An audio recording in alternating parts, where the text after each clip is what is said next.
Thank you and good morning. Very happy to be here today.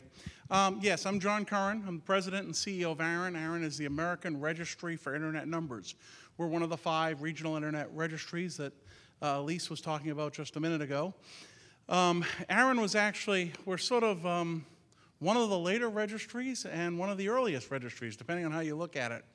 The way the regional registry system evolved, originally all of these identifiers that were assignments or allocations to ISPs and end users were being done under cooperative agreement with the US government. So John Postel supervised it, and then there were organizations, contractors, that handed out address assignments. Organizations like SRI originally, and then GSI, and then Network Solutions, a predecessor organization to what we know as VeriSign today. These organizations were all operating and doing the address administration. Some RIRs were formed in the early 90s in the European region. The research community over there said, we'd like to administer our own number space. We have enough requests that it makes sense for us to do this. And in fact, a group at the time of the early 90s called the Federal Networking Council, which was the US government significant network leaders, said that makes sense, and John agreed, so we ended up with RIPE, the RIPE NCC, which is a regional registry in Europe. A few years later, the same thing happened in the Asia-Pacific region, and we ended up with APNIC. So we had the central registry, then we had RIPE, and then we had APNIC. Around 1997, we realized that the internet was growing rapidly. The administrator of these numbers was becoming an issue. Additionally, the domain name space was about to commercialize. What was going to happen is Network Solutions, now VeriSign, was in the process of setting up the registry that would be the for-profit registries that would be used to run .com, .net, etc. I was at the time running an ISP. I've run a number of ISPs. First one I ran was an organization called Bolt, Beranek & Newman, BBN. I ran the internet side of that organization, and eventually it became GTE when we sold it to GTE Internetworking, and eventually it became Genuity, one of the backbones. Around that time, a group of the folks in the US government and a group of ISPs got together and said, we probably need to have the same thing we have in Europe and Asia. We need to have a regional internet registry. So we actually agreed to form ARIN. It was formed out of the community. All the major ISPs signed up. Everyone agreed it would be self-sustaining membership organization. And in fact, at the very end of 1997, ARIN was formed and took over operations of address assignments outside of Europe and Asia. That also meant we were the successor registry. We sort of inherited the default records at that point of everything there. Now, over time, we actually have worked to form out 2 other organizations, LACNIC first for Latin America, and AFRINIC for the African continent. So we now have 5 RIRs, 5 regional internet registries, and ARIN is in the situation of being the one for North America, but also we have a lot of the legacy address holdings, a lot of the address space that was assigned sort of before there were regional registries like ourselves and others. So it's an interesting situation. I was founder of ARIN. I was elected the initial chairman. I was re-elected chairman for 11 years. And then just last year, I actually, rather than being a volunteer trustee, I actually came in as the CEO. So I'm actually the president and CEO. I work for ARIN, and since ARIN has 3,700 members, every organization in North America that gives out IP address space, hosting companies, ISPs, backbone, broadband companies, I actually work for a lot of you guys. There's a lot of ARIN members, and I work for all of you. So that's sort of the pocket history of the organization. I'm going to go through my slides. This is an interesting conference because basically as I strike out slides as Bob Hinden speaks and Elise speaks, I end up with very few, and then Tony's going to speak. I'll end up with very few left, but let me go through them anyway. Quick history of the Internet Protocol. We covered this. But yes, IPv4, 1978, globally deployed, very successful. We realized we had an issue allocated based on need. The main principle, which is embodied in the RFCs, RFC 2050, for example, says this address space is for the community. It's given out to organizations because they need it. Not property, it's not sold, it's not bought. That principle is in all of the RIR's documentations for all of our policies. Yes, you do pay. You pay for the administration. So we got to look at your request, look at your network plans, say, yeah, you actually do need this much. You do pay a fee for the service, but at the end of the day, it's just so you can send your applications in. The addresses are community addresses. Yes, in 1993, the IETF showed we were going to run out of addresses. And we formed a little working group, and Bob's covered most of that. There were quite a few proposals. He covered that as well, and I want to say he calls it collaboration. I would call it inter-working group fratricide, but effectively it was the same thing. We had several, and we ended up with fewer. I was the guy who wrote an RFC 1669, August 1994. I said, hey folks, we're doing this internet plan, but we're sort of have no new features for IPv6. Isn't that a problem that we have no new features? We have no new features. Also, we've omitted the transition plan. This is left as an exercise to the reader. And I'm thinking that that's going to be important, and that this thing called NAT is going to somehow play in there. And it occurs to me that if there's no new features and it really involves NAT, well, then you can NAT v4 to v4, and you don't have to NAT v4 to v6. So RFC 1669 is an interesting reading assignment. It sort of says we may not have enough thrust to get v6 deployed if all we're relying on is running out of addresses. Now, you can tell there's a God in the world, and he has a great sense of humor, because here it is 13 years later, and I am the cheerleader for getting v6 deployed. The thing that I said probably didn't have enough thrust behind it. So it's sort of amusing. Yes, we have now 340 trillion addresses, plenty. They're allocated based on need, same thing. We have a lot of addresses, but don't think they're that many, because the lower 64 bits are almost universally used as a host identifier, and the upper 64 bits are used as your network identifier. While that's not required, it's such an expectation that we don't think about assigning host addresses. We think about assigning network prefixes, and generally those are 64-bit network prefixes. So when you throw out the bottom 64 bits, and you look at the top 64 bits, and then you get really creative, okay? It is possible we could run out of IPv6 addresses. People need to pay attention to the policies by which we give out v6 addresses, because we're not ever going to go through this again. I know the folks like Bob, like myself, who were through this the first time probably don't want to go through it again. I know everyone else does. So one of the big things we have to do at ARIN is, while we do have an abundance of address space, we spend a lot of time making sure the policies that we use are sufficiently frugal that this is the one great transition and there won't be another. That really is a very important goal. So we're thinking about the 100 years out.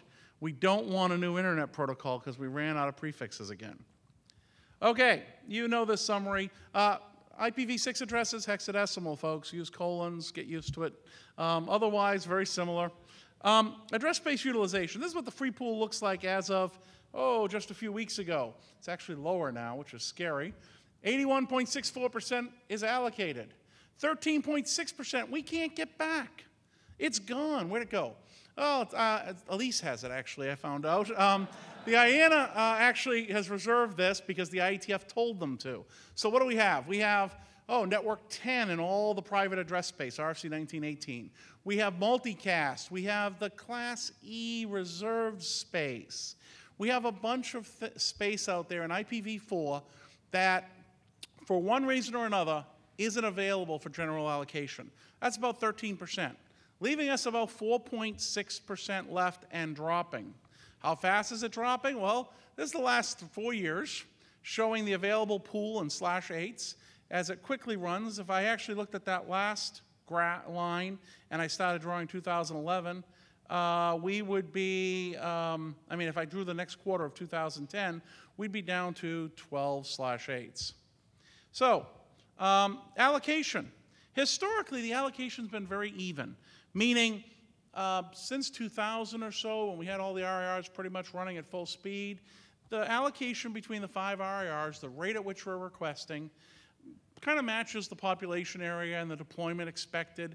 A little lower in Afrinic, obviously, because they were just getting deployed. But in between the largest of the regions, RIPE, APNIC, and ARIN, been proportional. ARIN had some quiet times, and LACNIC did in 2008 or 9. In 2010, we had something unusual, and I don't have a bar here because it's not yet over with for the year. But in 2010, APNIC has splurged. We're seeing quite a bit of IP address space go out to that region. And in looking at the requests are because they have enormous broadband deployment and they have enormous wireless deployment. They're a region of the globe that is now catching up to the internet and is in the middle of their sort of sweet spot of deployment. It's not to be unexpected. However, it's a little shocking because, yeah, we've gone through 14/8s, and historically, well, a typical year would be 8 to 12. We could potentially double that this year. So not only are we going to run out, we're accelerating as we get closer to the brick wall. Very exciting, very, very exciting time. So 12 to 8 each year, we've already gone through 14/8s. Demand continues to grow. We're going to run out. There's no doubt about it. You can't argue with that. Are there some things we can do to get address space back? Yes. We're all looking at how to get address space back. Recently, there was an announcement a couple of weeks ago, Interop, the trade show, which had a Class A, a /8 prefix, returned the vast majority of it to ARIN because they didn't need it, and it will be made available to the community so that it can help satisfy other requests.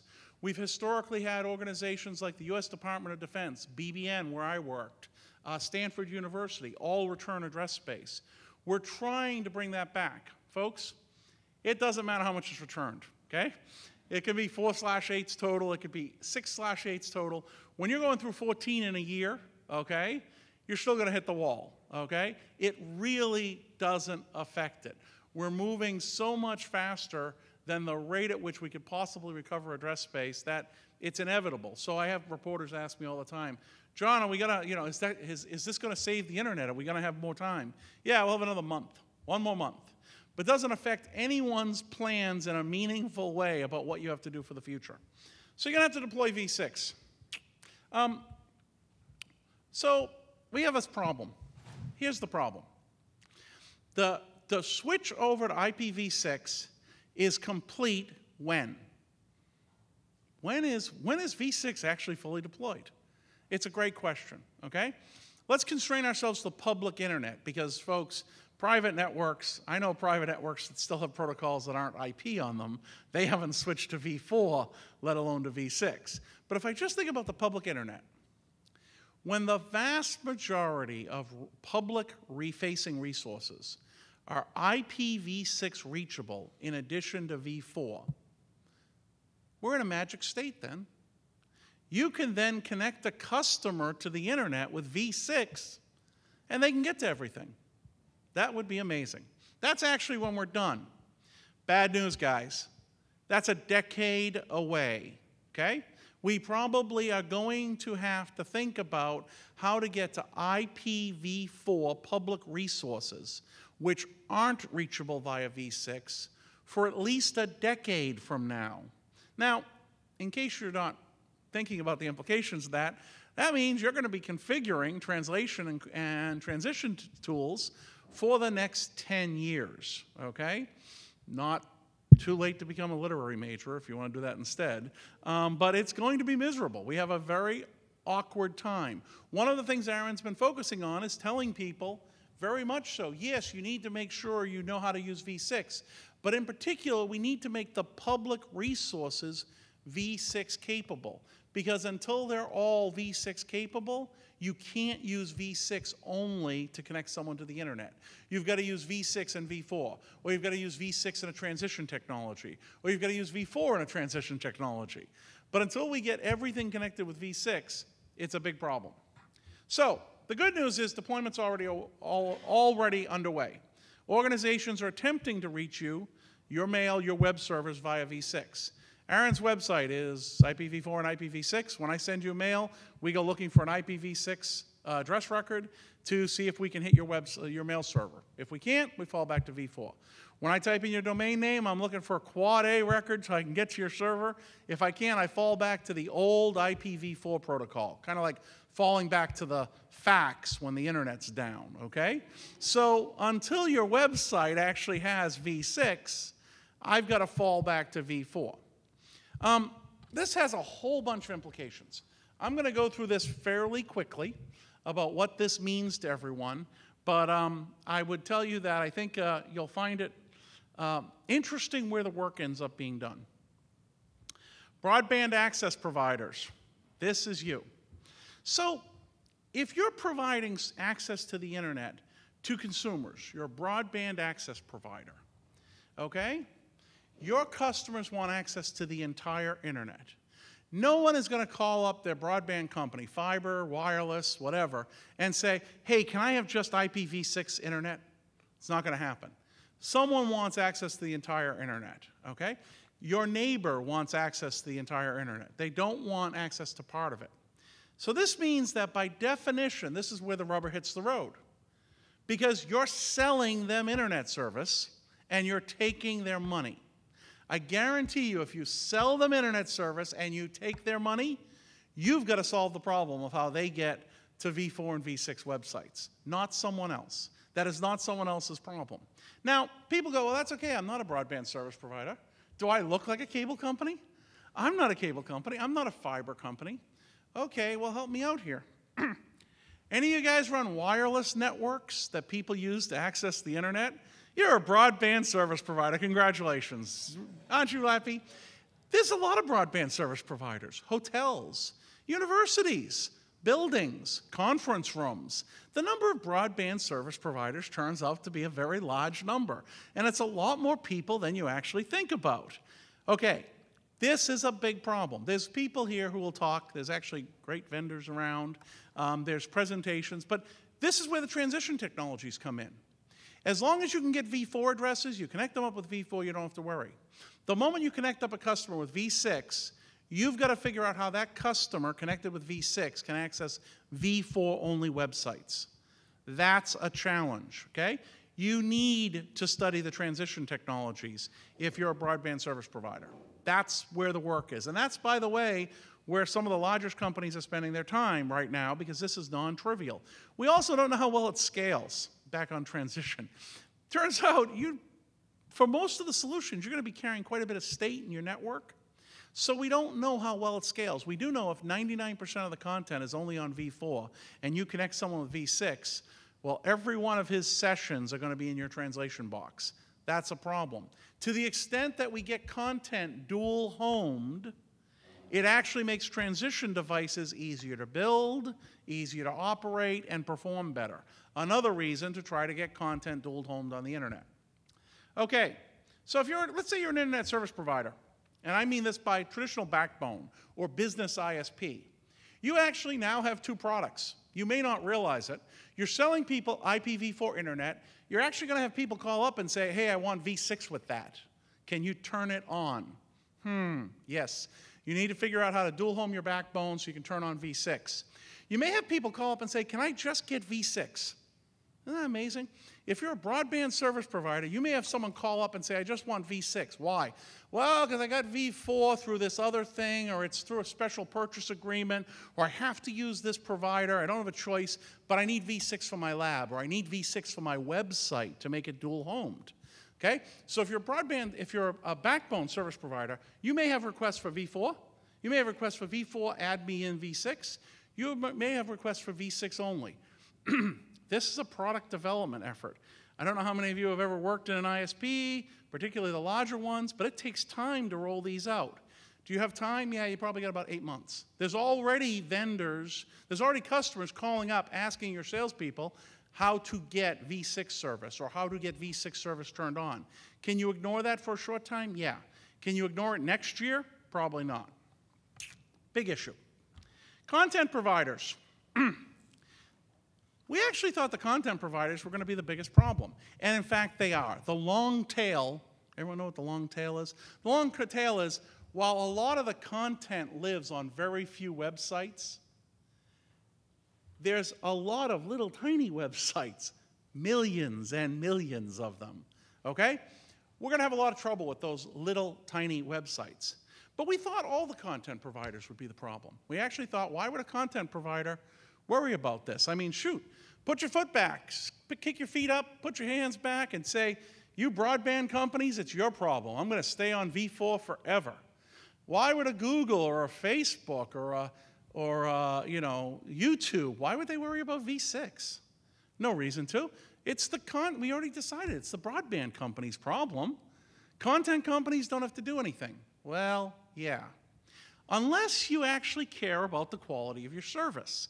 See, when someone connects up with broadband and they connect up with v6 and then they go through a gateway to get to v4, to get to your website, which is v4 only, you have no idea of the quality of service. Not only that, all your customer connections seem to come from Ashburn, Virginia for some reason.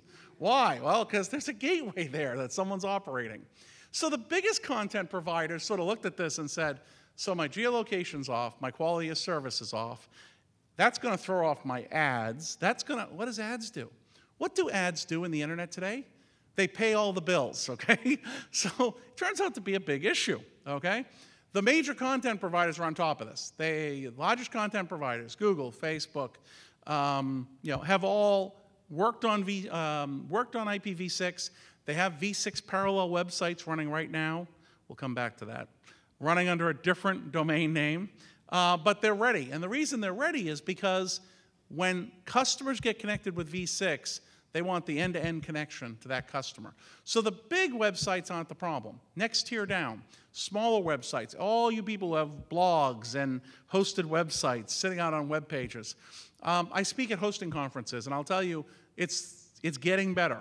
2 years ago, no one heard of it. Last year, everyone heard about it, but they couldn't do anything because you couldn't get your tools provider, the person who ran your customer's website management tool, which allowed the customer to create web servers and create web pages.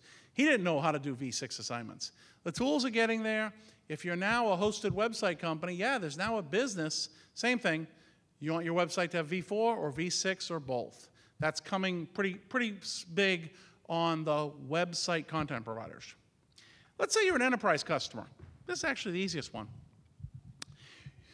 You don't have to do anything because, well, you already have. You're already connected. You're on v4. You're done. Congratulations.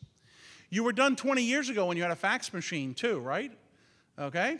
The problem is the internet's moving. And yes, someone is going to want you to have v6, particularly your web and your email servers. Why? I don't know why. Now, you can pay attention to this ahead of time and get your public-facing servers dual-homed. See a theme here? Public-facing servers dual-homed, v4 and v6. You can do that ahead of time, be prepared for it, or you can wait.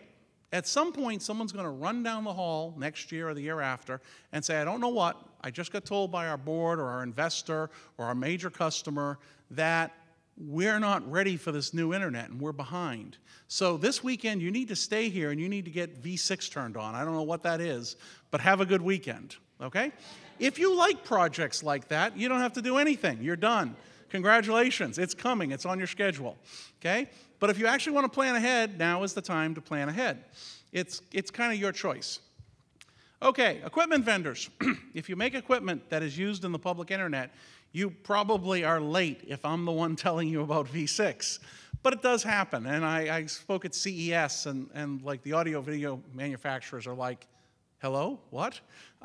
There's a lot of wake-up calls. So is the PBX companies who run voice over IP. We'll start seeing products next year. There are some people who are very excited about this. Some of them have realized. I had a PBX vendor who looked at me and said, wait a second. Yeah, I probably will have companies using that. He says, John, I think I got it. It's going to happen. It's inevitable. They're running out of addresses. I'm going to have businesses that need it. He says, I got the whole thing, John. I understand it all. I have one request. Well, what do you want, sir? Stop telling my competitors about it because I want the edge when the market appears. Okay. I told him I couldn't help him, but I understood his reasoning. If you make equipment, there's a chance to steal customers by having v6 before your competitors. I don't know if you trust your marketing department, but generally they can't find a new market with a guide dog and a flashlight. This one is going to appear in 2 years, okay? It's inevitable. Okay. Call to action, government organizations. Depending on where you are in the globe, you have a different answer. In North America, it's pretty simple. We let the industry pretty much take care of itself. And the federal government doesn't dictate technology policy. Now, I will say the federal government's a major purchaser of services. And in fact, 3 weeks ago, the Department of Commerce, NTIA, had a large panel, task force meeting, downtown in DC at the National Press Club. We had myself and Vince Cerf and the head of Akamai and the national CTO, Anish Chopra, the national CTO, Vivek Kundra, all come up and speak and explain that the US government just adopted a new policy. The US government has always been buying equipment that's v6 compatible. The US government's going to make equipment use IPv6 for public websites starting in 2012. By the end of 2012, September 2012, federal websites will have to be dual home v4 and v6. That's a major announcement, and that woke up a lot of people. So that's how it's happening in North America. Canada's looking at a similar government as a leader approach. Haven't seen announcements yet, but I'm sure something's going to happen. In other parts of the globe, it's regulatory. Your service provider regulator says, I'm not going to renew your license unless you do v6. Congratulations. So it does depend on where you are, but this is waking up, becoming a major initiative. There actually was a major meeting of the ITU, the International Telecommunications Union, last month, earlier this month actually, a 3.5-week-long meeting, and several of the resolutions dealt with recognizing internationally the need for the internet to move to IPv6. That will actually come, instead of coming from people like us, that will come top down to ministers and telecommunication leaders in every country on the globe. Okay, what do you need to do? Well, other people here can tell you better, but you need to get address space. You can get it from ARIN. You can get it from your ISP. Doesn't matter. Works either way. Get your connectivity turned on from your ISP. Check your tools. It's not that your operating system doesn't support it. It's not that your Apache doesn't support v6. It's your tools. Somewhere you've got a help desk system that has a field, enter the IP address. That field's 16 characters long. It needs to be bigger so your help desk people can enter in an IPv6 address. You might have a database of who has what IP addresses. Okay, that database probably is out of date too. Your tools and your software, network management, systems management, those are the things you need to check on. Firewall and hardware upgrades. A lot of vendors have already put this software out, but some of them haven't. You got to double check that you have the right level of software and that it runs at the rate you want. There are some times when you upgrade to the software that turns on v6, you go from having support in hardware to support in software, and that can be interesting from a performance perspective. Last thing, staff and customer training. There's a lot of good training online. There's actually a number of certification programs run by industry associations. We have an ISP running a certification program, so you can definitely get information online about how to be an IPv6 professional. Programs like this, of course, obviously. Resources. www.arin.net, knowledge v4 v6 is our main webpage. If you want to know where I'm speaking on any given day, www.teamarin.net. If you want the presentations or the list of all the presentations. If you want someone from ARIN to come out to the region and speak to your organization or group about v6, we will come do that. Now, it has to be someone who uses the internet, so that's not many people, huh? But the fact is, if you have an organization of people who get together and you want to tell them about what's happening, we will happily come out, or we'll give you the slide deck with the notes so you can present it. Okay, there's the links for more information. Thank you very much.